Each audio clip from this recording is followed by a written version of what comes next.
Bismillahirrahmanirrahim.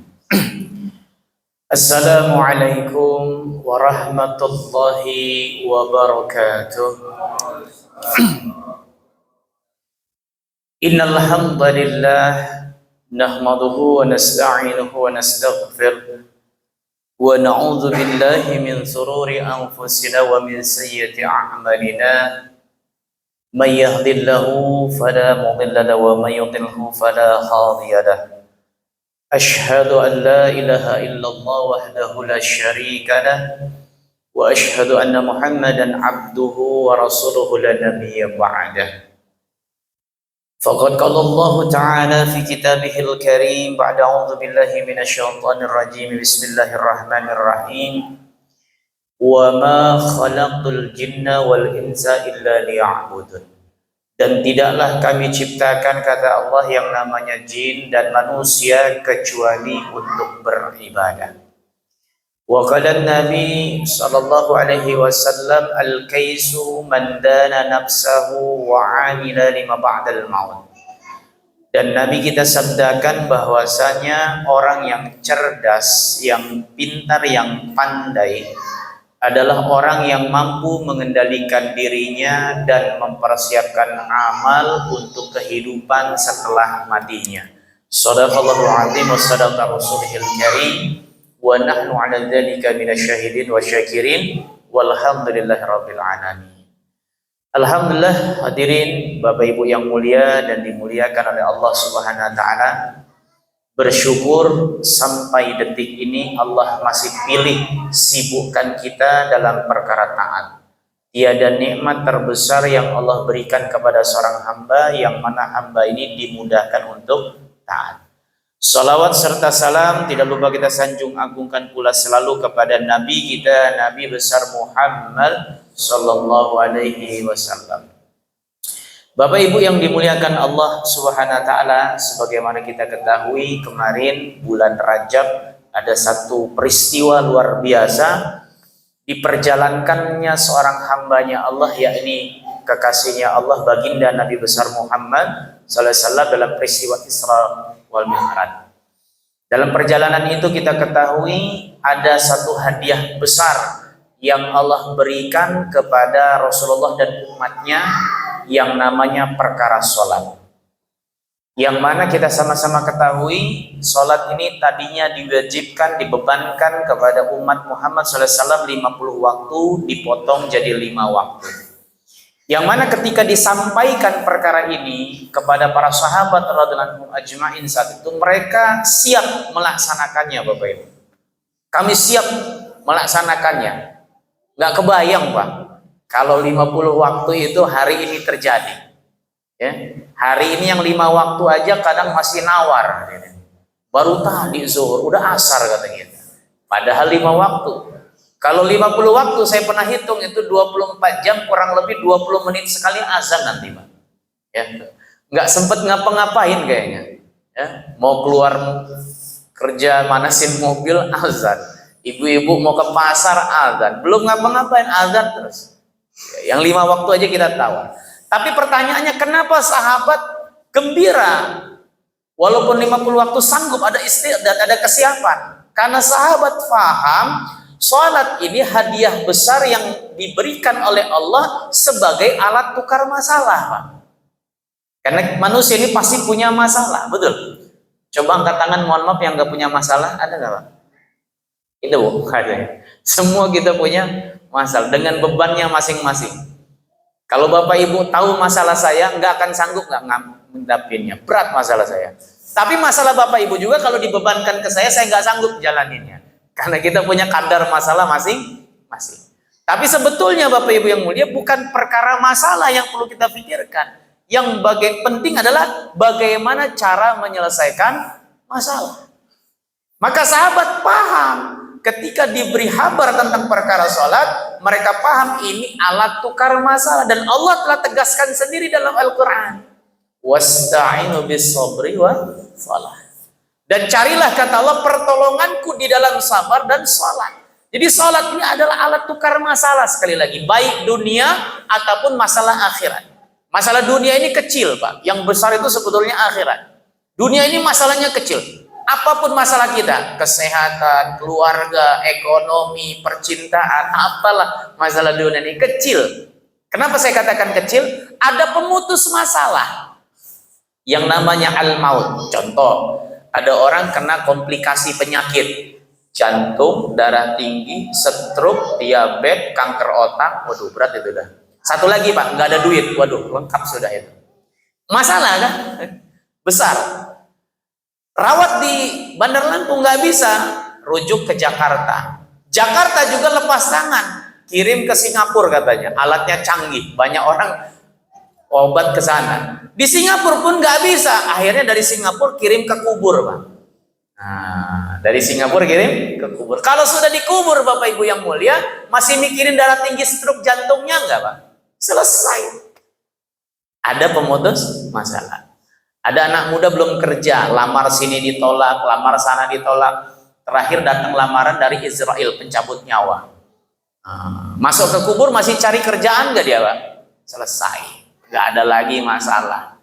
Tapi kehidupan setelah kematian, disitulah awal mula masalah. Kenapa? Tidak ada pemutusnya. Khalidina fiha abada. Kekal abadi selama-lama-lamanya. Tsumma la yamutu fiha wa la yahya. Enggak mati, enggak hidup. Sehingga Nabi pernah isyaratkan, kalian celupkan jari kelingking kalian ke lautan. Angkat jari itu, kata Nabi, neteslah air daripada jari itu. Itulah tentang perkara dunia. Apapun ceritanya, itulah dunia. Sedangkan lautan itu, itulah akhiratnya Allah, tiada batas. Maka sahabat gembira, hadirin Bapak Ibu yang mulia, ketika perkara sholat disampaikan oleh Nabi, mereka paham ini alat tukar masalah. Baik masalah dunia, apalah lagi nanti masalah akhir. Di dunia, serendah-rendahnya sholat di penyelesaian masalah, Allah katakan dalam Al-Quran, inna sholata tanha anil fahsya'i wal munkar. Sesungguhnya kata Allah, yang namanya sholat ini, di dalam sholat ini ada apa? Mencegah manusia ini dari berbuat keji dan mungkar. Apa fahsya ini? Amalan buruknya hati.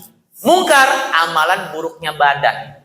Ya, amalan buruk hati, iri, dengki, ya, ria, ya, sombong. Ini amalan buruk hati, Pak. Fahsya itu, keji itu. Mungkar, amalan buruk badan, membunuh, memukul, korupsi. Nah, semuanya itu. Ini akan selesai dengan apa? Salat.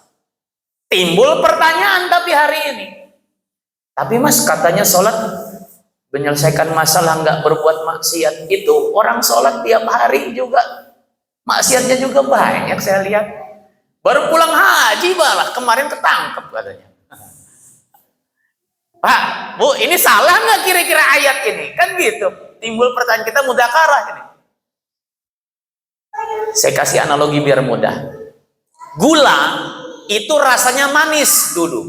Sekarang kita makan pahit. Ini salah gula apa salah lidah, Bapak Ibu? Dulu gula rasanya manis. Hari ini kita makan pahit. Yang salah gulanya apa lidahnya? Pasti lidahnya.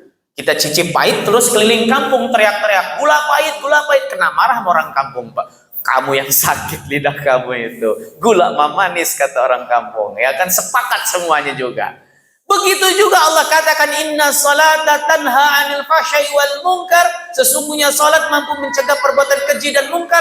Kok hari ini orang salat bahkan ada istilah STMJ. Tahu STMJ, Pak ya?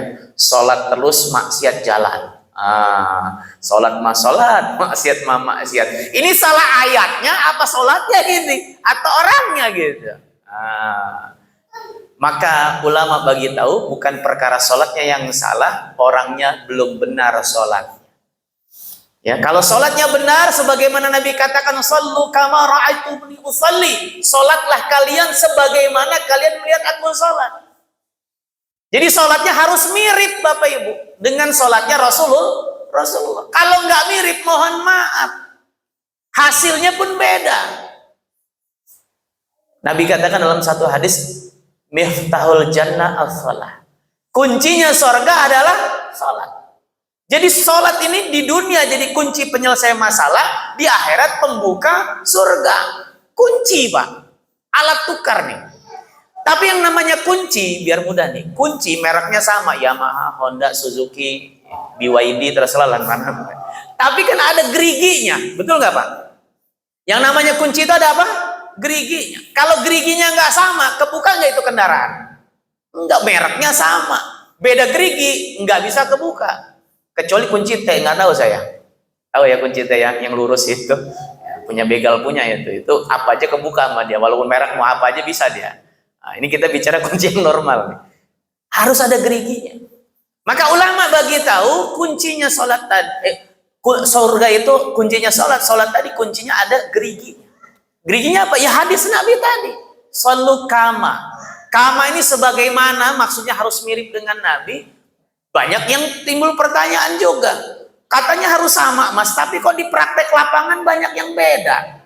Takbirnya ada yang di telinga, ada yang di pundak, sedekapnya ada yang di dada, ada yang di perut, yang syahadatnya ada lurus aja, ada yang goyang-goyang. Ini kok banyak bedanya? Kan timbul pertanyaan, betul ya, Pak? Gitu. Ulama bagi tahu, betul dari takbir hingga salam ada 200 perbedaan ternyata. Yang ada dasarnya masing-masing. Cari, pegang, jangan dibenturkan. Lalu yang maksudnya sama mirip Nabi ini apa? Tertibnya. Seluruh ulama nggak ada ikhtilaf, Pak. Kalau urusan takbir hingga salam ada 200 perbedaan. Tapi tertibnya ini sebagaimana hadis Nabi tadi, shallu kama. Kama ini 3 huruf. Kaf, mim, alif. Maksudnya apa? Kaf, kaifa. Bagaimana sholatnya Nabi? Ya. Dari perintah awal sholat Nabi dapat sampai akhir beliau meninggal, beliau kerjakan caranya berjamaah. Beliau meninggal waktu duha, Bapak Ibu. Tandanya sholat terakhir wajibnya apa? Subuh. Di saat itu beliau tidak bisa lagi bangun, sudah susah payah, sakit parah. Wudhu pun diwudhukan, tapi masih berjamaah, dipapah, digotong oleh Sayyidina Abbas radhiyallahu anhu dan Ali radhiyallahu anhu. Bayangkan, padahal ada rukhsah, ada keringanan orang sakit boleh sholat di rumah, nggak berjamaah. Tapi Nabi ini uswah, bukan motivator. Kalau motivator kan nyuruh kebaikan, ngarahin kebaikan, tapi nggak ngamalkan kebaikan, Pak, nyuruh doang. Kan banyak motivator bermasalah hari ini. Super pokoknya, Pak, nggak perlu sebut namanya kan. Masalah. Tapi Nabi ini uswah, laqad kana lakum fi Rasulillahi uswatun hasanah. Jadi dalam diri Nabi ini usah, maksudnya apa? Ketika beliau ngomong A, pasti beliau amalkan dulu A tadi misalnya, sehingga kita tinggal niru gitu, nyontoh. Walaupun Nabi sakit parah, contohkan tetap berjamaah. Sehingga saat itu Nabi nggak bisa lagi menjadi imam, Abu Bakar Siddiq radhiyallahu anhu yang menjadi imam, beliau duduk menjadi makmum, nggak bisa berdiri lagi, Pak. Mencontohkan berjamaah walaupun sakit. Nabi pernah ketiduran juga, Pak. Jadi Nabi ini kan manusia biasa juga dalam sisi kemanusiaannya. Nggak sempurna, nggak punya salah, tidak. Nggak pernah hilaf, tidak. Maksudnya apa? Untuk contoh. Nabi dalam perjalanan bilang sama Bilal, Bilal nanti jaga malam, nanti bangunkan waktu subuh siap. Ternyata Bilal juga ketiduran. Letih Pak dalam perjalanan. Yang bangun saat itu Abu Bakar Siddiq radhiyallahu anhu, matahari udah nyorot. Tandanya udah lewat waktu, kesiangan. Kan gitu. Maka Nabi bangunkan Bilal, Bilal suruh azan. Tetap dilakukan walaupun kesiangan, berjamaah. Nabi pernah masbuk, pernah juga telat. Ya kan? Sebagai contoh bagi kita yang telat itu bagaimana loh? Tetap berjamaah gitu. Ini yang pertama, Pak. Berjamaah. Karena berjamaah ini potensi peluang diterimanya lebih besar daripada sendirian. Tapi Mas, yang namanya sholat kan terserah Allah. Betul, terserah Allah. Ya. Tapi ibarat begini biar mudah, Pak. Kita beli jeruk borongan, jamaahan, 1 truk. Sama beli kiloan, kan beda itu. Kalau borongan, di dalam truk itu ada jeruk yang busuk nggak, Pak? Ada. Nggak semuanya bagus. Tapi diambil semua nggak? Diambil, borongan namanya. Tapi kalau beli kiloan, ibu-ibu paham tuh. Milih-milih ya, Bu ya. Oh ini ganti, Pak. Ini gepeng, ganti apkir, ganti. Begitu juga gambaran orang yang sholat berjamaah itu borongan hadirin. Sama beli kiloan yang di rumah. Imamnya khusyuk, makmumnya mikir jeruk, gimana? Diangkut, karena berjamaah, satu paket. Imam mikir jeruk, Pak, ya namanya manusia juga. Makmumnya khusyuk, gimana? Satu paket, diambil. Imam sama makmum sama-sama mikir jeruk, melayang-layang pikirannya, gimana kira-kira? Diambil bersama malaikat. Sholat di masjid ini, malaikat nggak mikir jeruk. Kalau di rumah, jangankan bicara khusyuk, bacaan selip saja kena checklist nanti, Pak. Sholat di rumah, ya kan, 5:30 asar, Allah. Assalamualaikum azan maghrib nih, Pak, rapelan, asar campur maghrib, sarip namanya, ya kan. Cak khusyuk dia di rumah. Harusnya takbirnya Allahu Akbar, artinya Allah Maha Besar. Karena cak khusyuk 5:30, ya nggak dihusuk-husukin sama dia, alifnya dipanjangin. Allahu Akbar. Berubah makna. Apakah Allah besar? Masalah, Pak. Karena bahasa Arab ini ada hukum baca panjang pendek, matnya gitu kan. Beda dengan Indonesia. Cepat, artinya sama nggak? Sama, intonasinya aja yang beda, nggak ada panjang pendek, Pak. Tapi kalau bahasa Arab banyak berubah makna, berubah huruf, berubah makna lagi. Jadi kalau lebih aman, sholat berjamaah, gitu. Satu paket, gitu. Ini pertama. Kama, kaf, mim, alif. Mim, mata. Kapan sholatnya Nabi? Awal waktu, tengah waktu, akhir waktu, apa lewat waktu, Pak? Awal waktu. Tapi Mas, 1:30 kan masih zuhur. Benar, fikihnya nggak salah. Asar tadi 5:30 boleh? Ya masuk, Pak. Isya habis nonton sinetron lah, kata si ibu. Boleh? Boleh. Waktunya masuk. Tapi nggak adab tadi, nggak tertib. Dunia saja ada aturan main nggak Bapak Ibu? Masuk jam 7 sekolah, pulang jam 12, datang jam 9, kena tegur nggak kira-kira, Pak? Kan logikanya gitu. Kenapa kamu datang jam 9? Maaf Pak, motor ban saya pecah gitu kan. Alasan lah kita. Oh iya dah masuk. Besoknya bukan diperbaiki, dia datang jam 10. Kena tegur lagi nggak gurunya? Kenapa lagi kemarin jam 9 sekarang jam 10? Iya Pak, kemarin kan ban yang belakang, sekarang yang depan. Alasan lagi. Oh ya sudah masuk. Besok malah datang jam 11, ngamuk gurunya pasti. Kemarin ban belakang depan, sekarang apalagi yang pecah? Pala kamu yang pecah, marah nanti gurunya Bapak Ibu. Ya kan? Ini dunia saja ada aturan main. Pun dengan Allah Subhanahu wa taala, Allah bukan hanya amal soleh ternyata, tapi yang terbaik. Alladzi khalaqal mauta wal hayata liyabluwakum ayyukum ahsanu amala. Amal yang terbaik ingin Allah lihat. Bukan cuma amal soleh, tapi amal terbaik. Yang terbaik awal waktu. Kita kan hamba Allah, ngaku kekasih Allah. Ngaku ya Pak kita ini. Boyong iya, mas sedekah aja nggak nulis nama saya. Kalau sedekah nulis apa Pak biasanya? Hamba Allah, gitu kan? Yang namanya hamba Allah, kekasihannya Allah, ya berilah yang terbaik. Jangan yang sisa-sisa. Sisa kerjaan, yang penting sholat lah. Tidak. Sholat ini penting, bukan yang penting sholat. Kalau yang penting sholat ya tadi 1:30, 5:30, jam 10 malam, ya kan? Ini namanya yang penting sholat, gitu kan? Yang penting sholat lah, gitu. Tidak. Sholat ini penting. Ibarat kata begini, ada orang tua bilang sama anaknya, nak buatin abah nih kopi. Dibuatin sama dia. Sebelum diserahkan ke orang tuanya, dicicip dulu Pak. Wih enak. Tinggal ampas yang endek-endeknya itu dikasihin ke bapaknya. Pak kopinya mantap. Allah. Marah nggak orang tuanya Pak? Kurang ajar kamu ini. Mantap sih mantap. Dihabisin semua kopi. Begitu juga Allah Ta'ala. Kita diberi hidup 24 jam sama, tua muda miskin kaya pejabat rakyat sama. Di sini sehari semalam berapa Pak? 24 kan? Saya di pesawaran itu 24 sama kan? Gitu.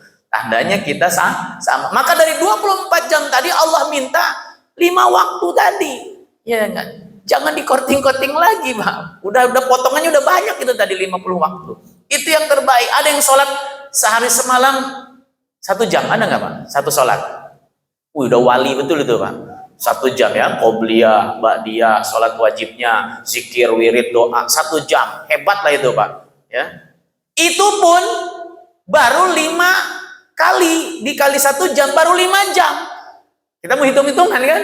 Sehari semalam tadi 24 jam, tandanya masih ada 19 jam. Kita sering bilang, hidup ini yang adil mas, antara dunia akhirat. Sering saya pernah dengar gitu Pak.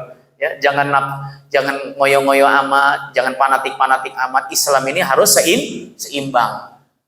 Itu yang 1 jam kayak wali aja belum seimbang Pak sebenarnya. Betul nggak Pak? Kita kan tadi biar seimbang. Kalau seimbang kan 12 jam Pak. Ya enggak? Ternyata tidak juga. Ya kan? Kalau 5 waktu tadi 1 jam pun baru 5 jam itu udah hebat betul itu manusia. Kita kadang 5 menit aja masih mikir yang gorengan belum turun ya kan Bu ya. Cucian belum macam-macam lah 5 menit itu. Maka kita ingin bagaimana waktu ini yang terbaik. Awal waktu. Kaf mim alif. Aina. Di mana sholatnya Nabi? Di mana sholatnya Bapak Ibu? Di tempat azan dikumandangkan, terutama masjid dan musola. Tapi nanti di tengah hutan, di tengah perjalanan, di tengah lautan, di tengah gunung, di mana saja, ketika tiba waktu sholat, azan. Karena azan ini bukan tanda waktu sholat. Kita kan kadang-kadang azan ini merasa tanda waktu sholat, apalagi mak-mak zaman dulu. Maghrib, masuk, bukan suruh sholat Pak, suruh masuk. Mak-mak kita dulu kan masih ingat ya, maghrib katanya, masuk, suruh masuk, bukan suruh sholat. Padahal di kalimat azan tidak ada menunjukkan waktu salat, tidak ada. Telah datang waktu zuhur, nggak ada ya. Asar hampir datang, awas maghrib lewat, ada nggak Pak? Nggak ada. Kalimatnya apa? Undangan. Hayya ala salat. Diundang Allah. Maka Sayyidina Ali karamul wajah ketika azan dikumandangkan pucat wajahnya Pak dalam sejarah. Maka ditanya sama sahabat yang lewat, Ali kenapa kau pucat mendengar azan? Kau nggak tahu. Ini dulu perintah yang dibebankan kepada langit, gunung, lautan yang ditolak. Hari ini kita yang menjalani menjadi hamba Allah tadi Pak. Tunduk dengan panggilan Allah. Dan luar biasanya Allah Ta'ala tidak langsung ngundang. Halus, lembut bahasa azan itu kalau kita pahami. Pertama, kalimatnya takbir. Dimulai bukan dengan tasbih, sucikan Allah, subhanallah. Atau memuji Allah, alhamdulillah, mau sholat. Tidak, takbir. Berapa? 4 kali. Allahu Akbar, Allahu Akbar. Di depan kamu tidak ada yang besar kecuali Allah. Di belakang kamu tidak ada yang besar kecuali Allah. Allahu Akbar, Allahu Akbar. Di kanan kiri kamu nggak ada yang besar kecuali Allah. Allah kenalan dulu sebelum diundang, dikenalin. Akulah yang maha besar, yang lainnya kecil. Cuman kan kita kadang-kadang nggak enak lah sama atasan, jabatan kita. Nggak enak ada temen ya kan. Kalau nggak enak sebenarnya kasih kucing Pak kalau nggak enak. Gitu kan. Iya, kita kan karena ada tamu datang, nggak enak lah. Kita itu sering begitu. Tidak. Allah Maha Besar. Ketika kita mendahulukan hebatnya Allah, maka Allah akan tunjukkan kebesarannya nanti. Saya masih ingat kejadian dulu Kapoltabes Bandar Lampung namanya Pak Agus Dwi Listiono. Saya karena pernah tinggal di rumah beliau Pak di Jalan Emir M. Nur dulu yang ada, kalau Bapak ada turunan Emir M. Nur sebelah kanan ada rumah dijual warna hijau, dulu saya tinggal di situ. Jadi beliau di masa beliau itu buat sprint kepada anggota-anggota yang bermasalah, diitikafkan dari masjid ke masjid di masa beliau itu. Ditegur sama Pak Kapolda beliau saat itu Pak Edmond Ilyas. Dimarahin Pak di ruangan Kapoltabes. Agus, kamu itu polisi, jangan ngurusin agama. Wah, dinasehatin. Ketika dinasehati azan Pak dari Takwa Bayangkara di samping Poltabes itu. Apa kata Pak Agus? Jenderal izin sholat. Ditinggalin Pak. Ditinggalin ini. Apa yang terjadi? Berapa lama kemudian kami buat program di PT IKA di Jakarta itu Pak Edmond ikut i'tikaf. Setelah i'tikaf biasanya ada muhasabah, kesan yang didapatkan selama i'tikaf gitu. Maka beliau cerita, dulu saya waktu di Lampung jabat di sana, saya marahin bawahan saya perkara agama. Besoknya Allah marahin saya. Dilepas pajabatnya, langsung cash. Besoknya ada masalah. Saya nggak mau cerita apa. Pokoknya intinya beliau bermasalah. Tapi dari kejadian ini saya bisa mengambil kesimpulan, ketika kita mendahulukan maunya Allah, nanti Allah akan tunjukkan kebesarannya. Pak Edmondnya dapat hidayah, Pak Agusnya tetap kekal dalam hidayah. Karena sholat berjamaah ini jalan-jalan menuju hidayah, kata Ibnu Mas'ud radhiyallahu anhu, Nabi katakan, ya, jalan-jalan menuju hidayah. Sholat berjamaah ini. Bahkan lebih ajib lagi, ini statement keluar dari non-muslim, Pak. Dulu wakanya Pak Agus namanya Pak Lukas. Akhirnya beliau jadi dir narkoba waktu itu. Pak Lukas ini kejadian ada demo HMI, anak-anak HMI di Poltabes. Teriak-teriakan, Allahu Akbar, Allahu Akbar. Anggota yang jaga waktu itu sudah i'tikaf. Azan asar, kembali lagi di Taqwa Bayangkara itu. Maka anggota-anggota bilang sama adik-adik HMI, Dek, takbirnya kita pindah yuk ke sebelah, maksudnya azan. Kan tadi takbir, sekarang takbirnya kita pindah yuk ke sebelah. Ditinggalin Pak, ditinggalin sholat, ditinggalin. Maka Pak Lukas sendirian, kan non muslim, bingung. Anggota nggak ada yang jaga, masuk ke dalam beliau. Apa yang terjadi? Adik-adik ini yang HMI tadi mau teriak-teriak ke siapa? Nggak ada anggota yang jaga kan? Mau teriak-teriak nggak? Akhirnya ikut kemana? Ke Taqwa Bayangkara, bubar Pak, sholat. Apa kata Pak Lukas? Cerita sama Pak Agus. Memang agama menyelesaikan masalah. Ini yang bilang non muslim. La ilaha illallah. Jadi ketika kita sekali lagi mendahulukan kebesaran Allah, maka Allah akan tunjukkan kehebatannya. Kita kan kadang-kadang khawatirnya ya tadi, karena makhluk tadi, maka Allah kenalkan Allah yang maha besar. Setelah itu baru kita diingatkan oleh Allah, asyhadu alla ilaha illallah wa asyhadu anna muhammadar rasulullah. Kita telah berjanji setia, ikat kontrak, meyakini tidak ada Tuhan yang berhak disembah selain Allah. Contoh taatnya ikut Rasulullah. Setelah diingatkan, hei hamba kamu sudah syahadat nih, baru diundang. Lembut gak Pak undangan Allah? Hayya 'ala sholat. Kamu sini berhubungan denganku. Sholat ini kan arti dasarnya silah, berhubungan dengan Allah. Hadiahnya hayya 'ala falah. Kamu sholat, kamu falah, menang. Tapi kan kadang otak berpikir beda Pak dalam praktek lapangan kadang-kadang. Contoh mohon maaf pedagang.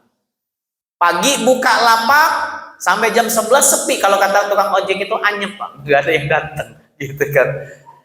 Menjelang zuhur rame Pak, ini kan mulai berpikir, betul nggak? Ini azan sholat nih, ini pembeli nih, kalau saya tinggalin kalah menurut kita. Maka orang beriman menafikan yang nampak, meyakini yang nggak nampak. Inilah iman. La ilaha illallah, keluarkan kebesaran makhluk. Nah ini butuh iman Pak. Tapi Mas nanti bangkrut gimana? Mau contoh, kalau Bapak Ibu naik haji umrah, waktu azan gimana pedagang-pedagang itu? Ditutup. Bangkrut gak? Enggak. Oke lah itu kejauhan, suasana ada. Bapak Ibu main ke Bandar Lampung ada. Di Pasar Tengah, Ramayana. Di depan Ramayana itu ada tusuk sate ke arah Pasar Tengah Pak. Ada toko grosir pakaian Epis Group di situ, toko Haji Epi. Ya, rumah beliau tuh di depan Masjid Setial itu, di Sidratul Muntaha rumah beliau tuh. Nah, mainnya jam 11 lah, 11 seperempat. Enggak beli nggak apa-apa Bu, Pak. Lihat-lihat aja, lihat-lihat aja. Biar melihat langsung contoh nih. Menjelang zuhur nanti setengah 12 sudah menjelang zuhur, nanti diumumkan sama pegawai tokonya. Assalamualaikum Bapak Ibu yang mulia, pengunjung yang dimuliakan Allah. Insya Allah sebentar lagi zuhur akan tiba. Kami akan tutup sementara, akan buka lagi selesai sholat dan makan siang. Ditutup, diusir pelan-pelan Pak, suruh keluar kita. Ditutup. Karyawannya ada yang ke Taqwa di samping apa namanya Abro, di samping gereja, ada yang ke Abro samping Chandra, ada ke Nurul Yakin tuh depan BRI. Sholat mereka karyawannya. Bangkrut nggak toko itu Pak? Enggak. Saya lihat dengan mata kepala sendiri pulang dari sholat, yang mau beli masih nunggu Bapak Ibu. Masih nunggu. Padahal di kanan kirinya ya banyak grosir juga Pak, gitu. Tapi inilah ketika seorang itu menafikan yang nampak, meyakini nggak yang nampak, itulah iman. Maka Allah tunjukkan kebesarannya. Hayya 'alal falah. Kita sholat, kita menang. Maka Allah ingatkan lagi, mungkin kita lupa. Manusia ini kan tepat lalai dan lupa, ya kan? Maka Allah mulai lagi, ingatkan lagi, takbir lagi. Allahu Akbar, Allahu Akbar. Allah Maha Besar, wahai hamba. Tidak ada yang besar kecuali Allah. Di atas kamu, di bawah kamu. Sudah lengkap. Depan, belakang, kiri, kanan, atas, bawah. Enggak ada yang besar kecuali Allah. Baru Allah tauhidkan kita.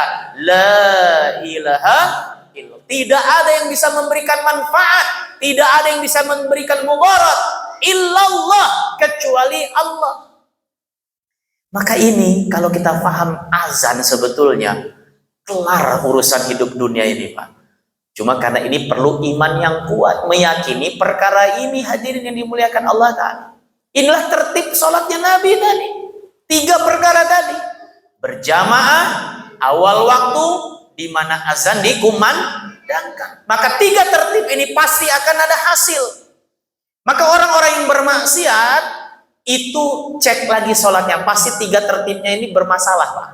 Gitu. Ya, yang bermaksiat-maksiat itu, karena ulama bagi tahu sesuatu perkara yang menyenangkan Allah masuk dalam diri seorang hamba, maka perkara yang tidak disenangi Allah akan dikeluarkan dari diri seorang hamba. Begitu konsepnya tuh. Ibarat dulu ada iklan gelas diisi air hitam, ya kan? Untuk mengeluarkan air ini di iklan itu, ya, dimasukkan air mineral, saya nggak perlu sebut merek ya.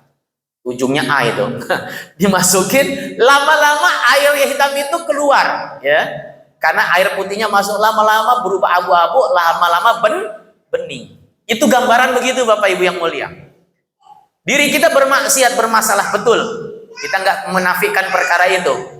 Tapi ketika kita masukkan perkara sholatnya tadi diperbaiki, tertibnya diperbaiki, bacaannya diperbaiki, khusyuknya diperbaiki, maka perkara tadi yang menyenangkan Allah masuk dalam diri seorang hamba, maka ini akan keluar. Sehingga seorang sahabat pernah laporan kepada Nabi, ya Rasulullah, ini ada orang tahajudnya kuat tapi habis itu maling ya Rasulullah.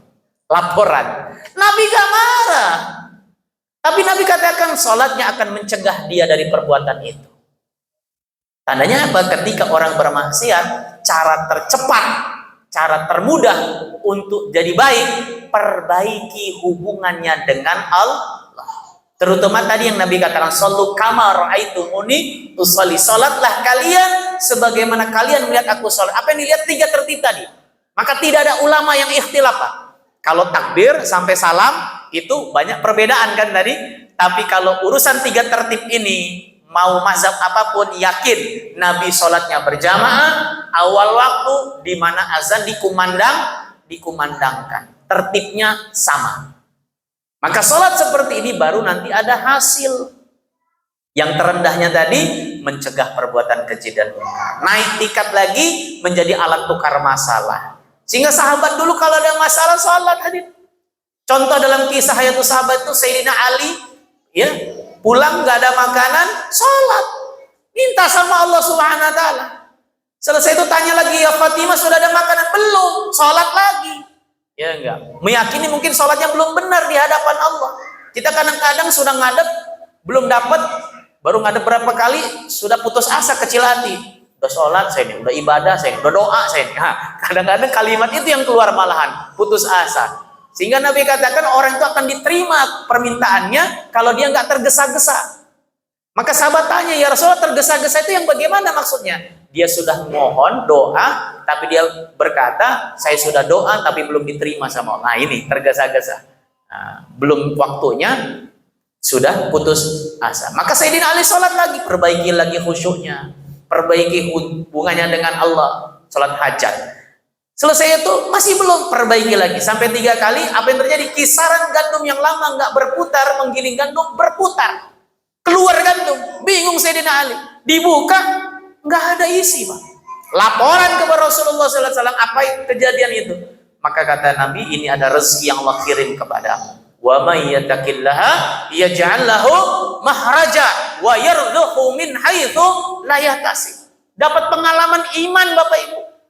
Sehingga ulama katakan kalau Sayyidina Ali karramallahu wajhahu tidak buka itu daripada kisaran, mungkin orang yang pulang haji umroh pulangnya nggak hanya bawa air zam-zam, tapi bawa gandumnya Sayyidina Ali gitu. Gitu. Ini menyelesaikan masalah. Ada seorang sahabat juga, ya, anaknya meninggal dunia, sholat, hidup kembali. Banyak sahabat, tanahnya kering, bentang sejadah, sholat hajat, turun hujan, hanya di tanahnya saja. Banyak sahabat, ya. Selesainya masalah dengan yang namanya sholat. Karena mereka paham, Pak, sholatnya ada alat tukar. Nah, bagaimana kita meyakini perkara ini? Butuh latihan. Pedang, pisau itu tajam kalau diasah, betul ya Pak? Yang namanya diasah butuh batu asahan. Maka sesungguhnya kata ulama, masalah hidup dunia tadi, ekonomi, keluarga, kesehatan, percintaan, anak, istri, apapun masalah dunia, itu batu asahan yang Allah kirimkan kepada kehidupan kita untuk mengasah hubungan kita kepada Allah. Maka kalau ada masalah, gembira. Alhamdulillah, masalah datang gitu. Jangan marah Pak, jangan baper kalau kata anak muda kebawa perasaan. Kenapa? Allah masih open, peduli dengan kita. Nah sarannya kemana? Ambil wudhu, sholat hajat, 2 rakaat, latih, tajamkan tadi hubungan kita dengan Allah Subhanahu Wa Taala, sehingga nanti kita dapat yang namanya pengalaman iman. Kenapa hari ini manusia lapar ingin makan, minum kalau haus, sakit cari obat, nggak ada uang pengen kerja? Karena pengalaman Pak, itu saja sebenarnya manusia ini pengalaman. Waktu kecil anak-anak kita yang aktif ini nggak tahu loh makan itu penting, betul nggak Pak? Yang tahu siapa? Orang tuanya. Nah, sini dong makan, dirayu sama kita. Ini kereta, ini pesawat, macam-macam ya rayuan kita.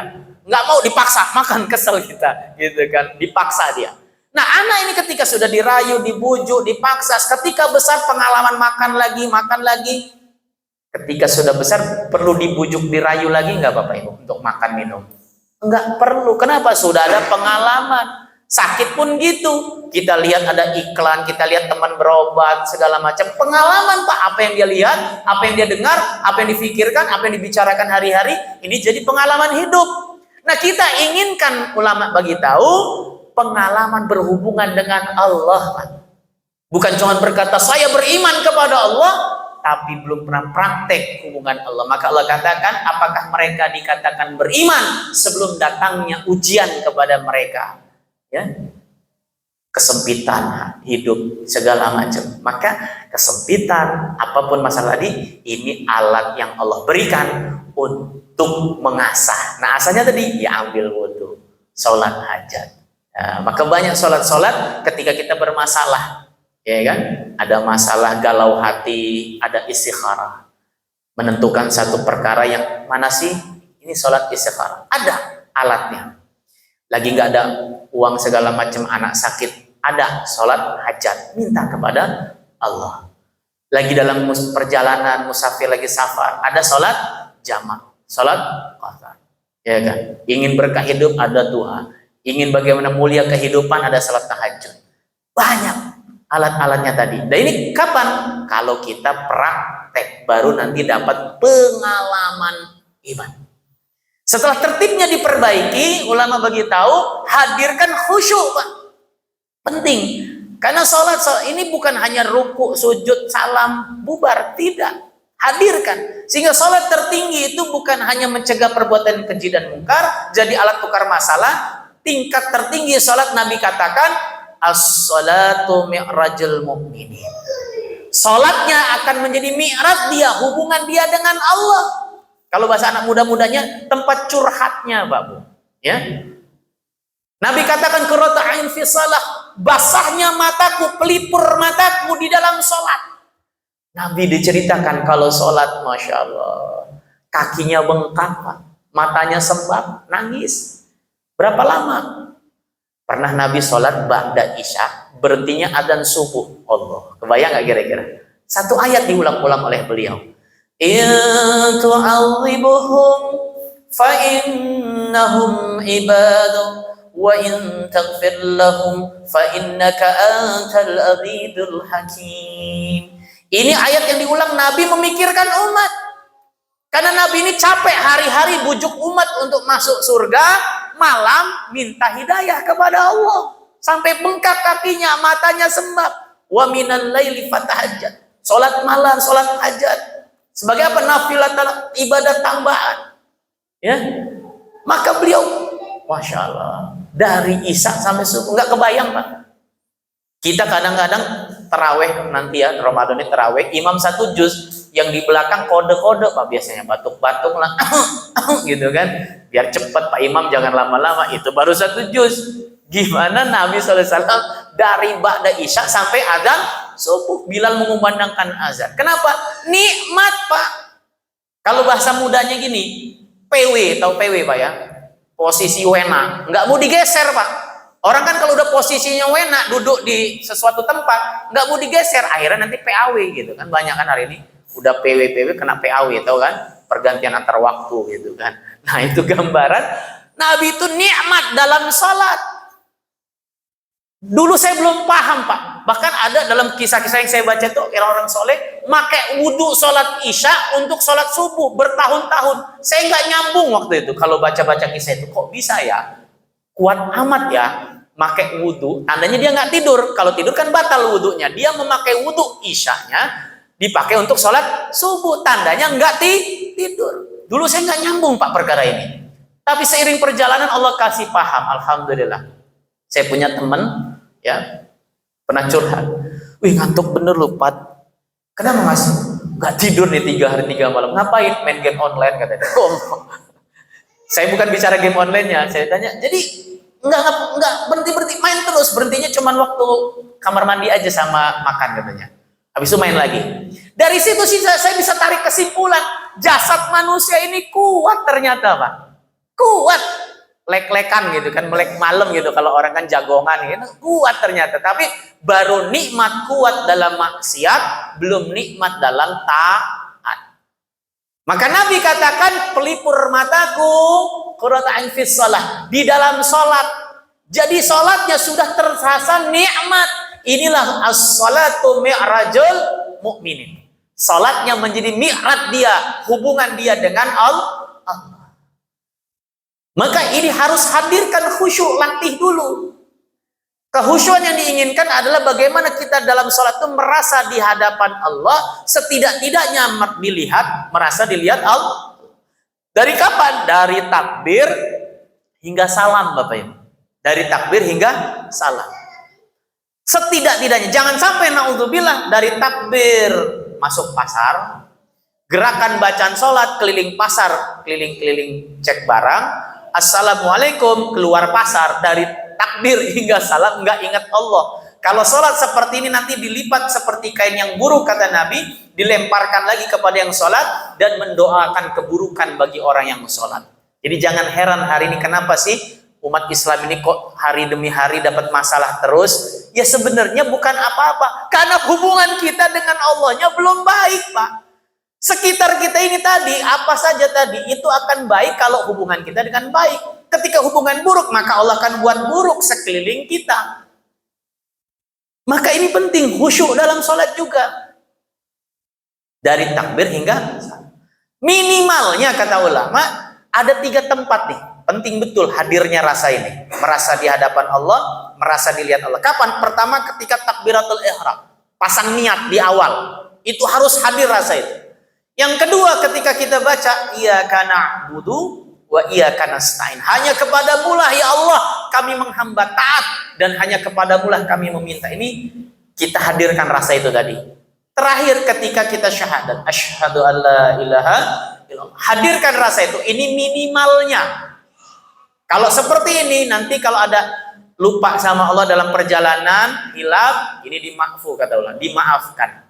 Tapi jangan sekali lagi dari takbir hingga salam enggak ingat Allah. Yang diinginkan dari takbir hingga salam ingat Allah. Maka semoga Allah Ta'ala hadirin mudahkan kita istiqomah. Ya, apalagi ini mau menyambut bulan suci Ramadan, kita mau sungguh-sungguh amalkan perkara sholat tadi. Seluruh kebenaran milik Allah Ta'ala al-haq, kesalahan dari kami fakir. Sempurnanya majelis kita tutup dengan doa kifaratul majelis. Subhanaka Allahumma wa bihamdika asyhadu an la ilaha illa anta astaghfiruka wa atubu ilaik. Assalamualaikum warahmatullahi wabarakatuh.